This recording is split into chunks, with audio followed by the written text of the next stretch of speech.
Well, team, I did it. I injured myself. Now, I don't know if I would actually call it an injury. I feel like it's more of a strain, but my calves, both calves actually, over the last 3 weeks, I have had pretty intense pain that has caused me to not be able to walk properly and have to limp.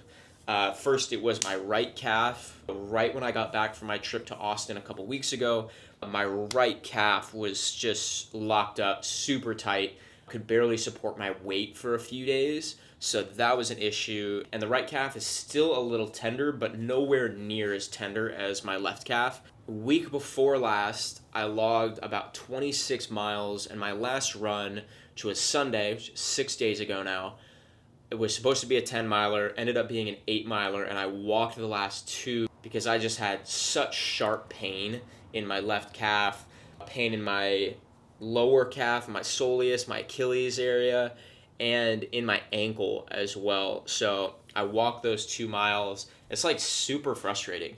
It's like really frustrating to not be able to finish a run and to just have what feels to be like a lingering strain or issue, you know? So I feel like I've narrowed down what the possible causes of this situation are, and I can point to my trip to Austin as I think being the origin of a lot of these calf issues. I was out of my routine. I wasn't sleeping well. I wasn't eating terribly, but I don't feel like I was eating optimally. I definitely was not stretching properly or really at all. I wasn't foam rolling. I think the biggest thing there is just not getting really high quality sleep. There were a few nights, and I typically get really good sleep, but there were a few nights where I got some of the worst sleep that I've had in 2 years.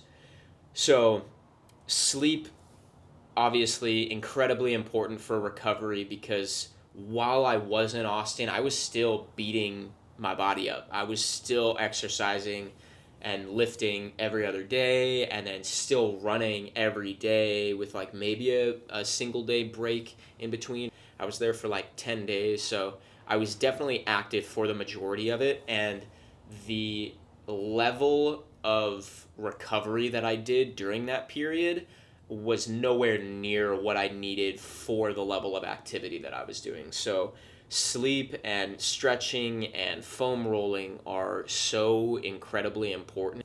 And another thing that I'm realizing, and I don't know where I got the idea to not do this, but over the last 3 to 4 months, I somehow got it into my head that I don't need to stretch before my runs. So every single run that I've done over the last like 2 to 3 months, I haven't warmed up for, I haven't stretched for. I'll just lace up, have my stuff ready, and I'll just start running and kind of treat, that first mile as my warm up. And that I think has had a negative impact in the way my body is responding to all of the training. And I honestly, I don't remember the last time my calves felt good, to be quite honest. Whether it's, lower calf or upper calf, I think most of the time I have issues with my upper calf and my gastroc.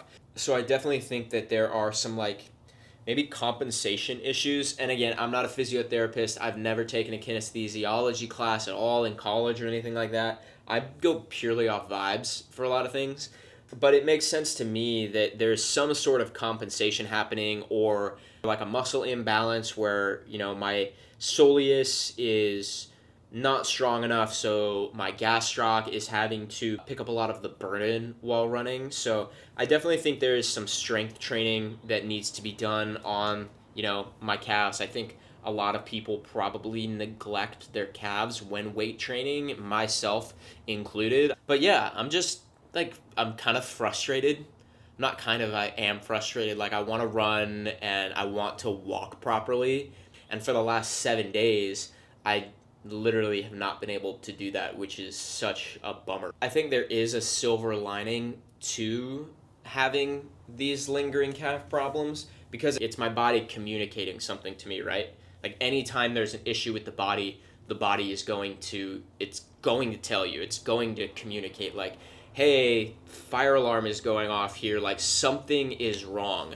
So there's obviously something wrong, and whether it's something wrong with how much I'm training, right? Like I ramped my volume up so fast. Like the first 4 months of this year, I ran more miles than I probably did the last 2 years combined. So ramping up super quickly could have something to do with it. Probably has something to do with it. Maybe a lack of strength training in my calves, a lack of prioritization of recovery, or a lack of stretching and warming up my body before runs. So there's definitely a lot to look at. There is a lot that I've been prioritizing over the last week. A lot of elevating, icing, or just rest in general, trying to get this better. But another frustrating thing is that I haven't really noticed any improvements. There is still so much tenderness when I'm foam rolling, when I've got the lacrosse ball on this, and when I'm just kind of massaging my calf. But I do have faith that with all of these recovery modalities that I'm focused on, and with some PT exercises worked in and consistent foam rolling and icing, that this will work itself out with my help, of course. And then I'll be able to get back into my routine of running consistently. But until then, it's just recovery, recovery, recovery. Ice bath, sauna, stretching, massaging, taking it easy, and not putting too much stress and strain on these very clearly overworked and overused muscles. So thank you for watching. If you personally have ever dealt with any calf-related strains or issues, and you've got any insights, please drop a comment down below. I would love to hear your thoughts. I just need somebody to get in here and just into this muscle. So, all right, well, I'm going to go spend the rest of my day massaging my calves and thinking about the choices that I've made in my life. So, until next time, be well, and again, listen to your body and take care of yourself.